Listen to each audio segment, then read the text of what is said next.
Today, Chris and I are checking out 3 Les Pauls at different price points to see where the differences lie, if there are any. If they even lie. Oh, it's an Epiphone!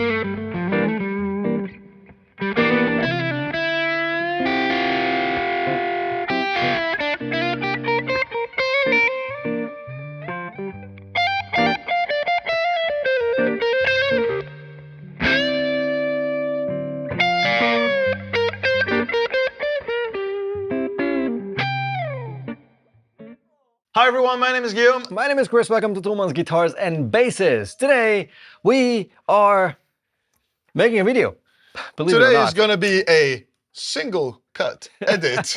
Oh, that's the joke from the previous video. If you don't get it, it's because you're not subscribed, and you should do this right now. Hit the subscribe button with all the might that you can muster. Yeah, so we did a video where we checked out different Telecasters to see like very similarly spec Teles from different countries at different price points. What are the differences? If there are differences, you know, impressions, etc. Yes. Now we're checking out 3 Les Pauls. This is the Epiphone inspired by Gibson Custom. This is a standard 50s. US 50s standard Les Paul standard, and this is a custom. This is a 59, a proper R9. Also worth noting that each guitar is roughly double the price of the previous one, right? Easily, yeah. This one being on top of them all. But yeah, we're looking at 1.2, 2.5, and 6 point something. You want to go from this guy to this, or you want to start with the Epiphone and go up? Let's start with the Epiphone, go up. Let's do a clean round, a dirt round, and then see where we stand. Cool, I'll do clean.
Very interesting first impressions. Lovely. Lovely. Lovely.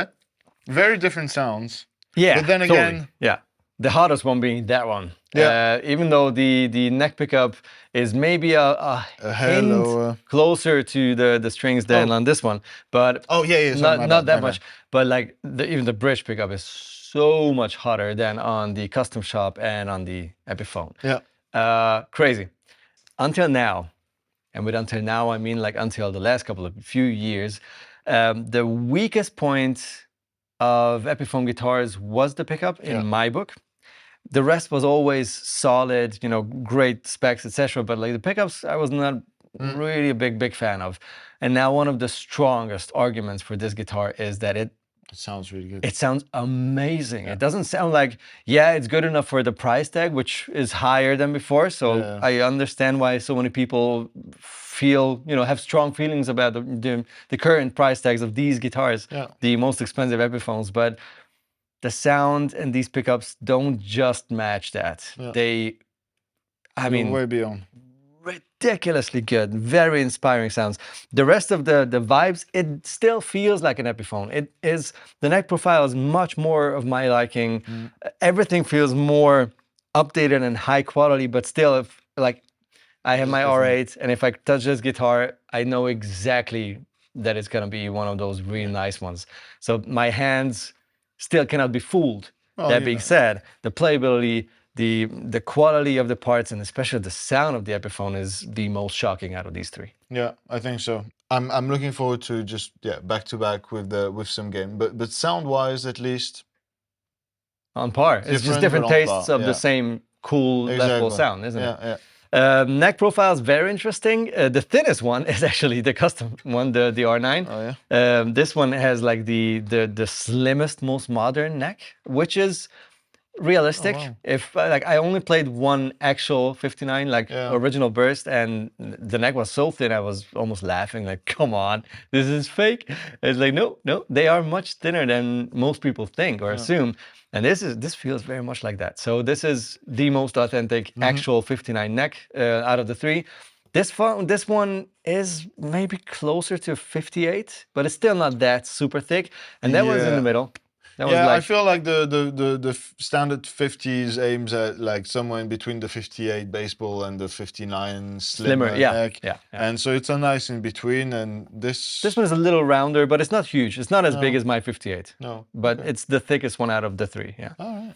Nice. Okay, gain. Gain.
Okay. Wait. Wow. Very interesting. I support your opinion on the neck shape. Okay. I really like these two.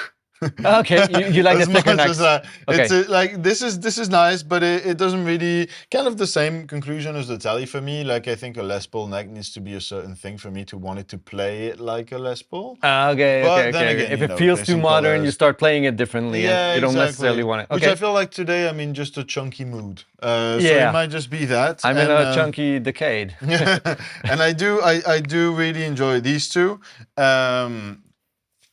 The frets are not as nice there. Like, there's no fret nibs, first of all. That's the only one without fret nibs.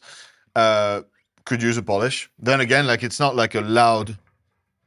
Yeah, no. It's not a loud fret at all. It's just like, could be a little shinier, the ends could be a little rounder, and that's just about it. I feel like in terms of playability. Because I do like the satin finish on the neck. It's absolutely great. The pickups are phenomenal.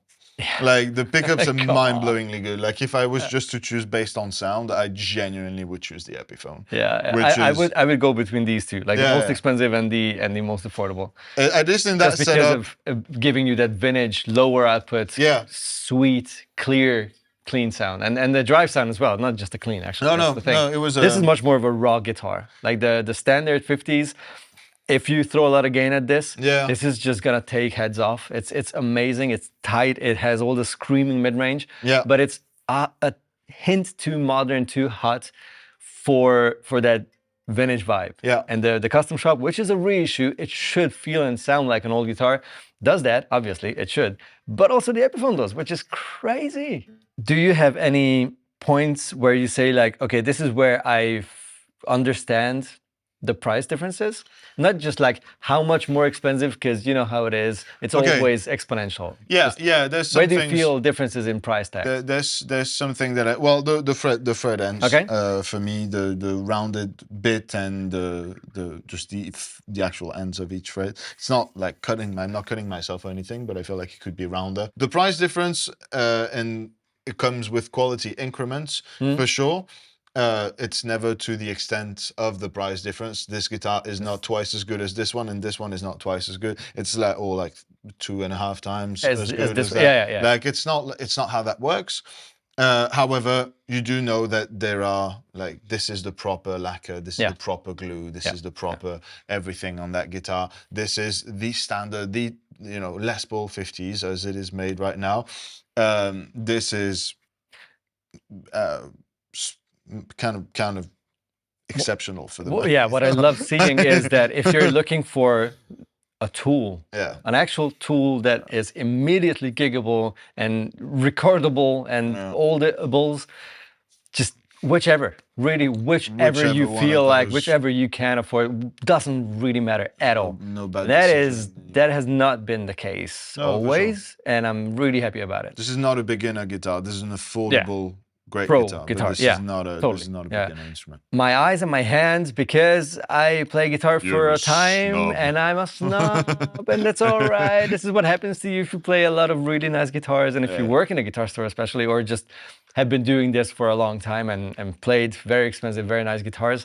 I cannot fool my eyes. I immediately see that the holes for the pull pieces on this cover doesn't have the right kind of curvature compared to these ones. Like these are things that no one ever looks at unless you're really into these guitars. But if you do, you cannot unsee it. Look at the plastic colors. These are not matching. The pickup rings are more white-ish compared to the pick guard. This is how it's supposed to be. I see that greenish beige color of the plastics, and I'm like, nope, that's not what I want to see. So those are moments where I say like, for sure. Every single little detail tells me like, yeah, but this looks right, and that does not that much.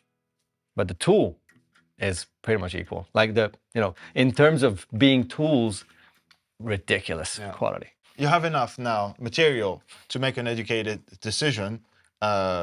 And let us know about it in the comments, because that's why we make those videos, so you guys let us know if you do think that what do you think? Anything you thought. And if you want us to do it again with a different shape / brand / type of guitar. What's up with Strats though? They're all great. Yeah. On these words. I'm gonna be the picky one again, but hey. Don't forget to subscribe so you don't miss out on that video about all great Strats, and we'll see you there. Yes. Bye-bye. Bye.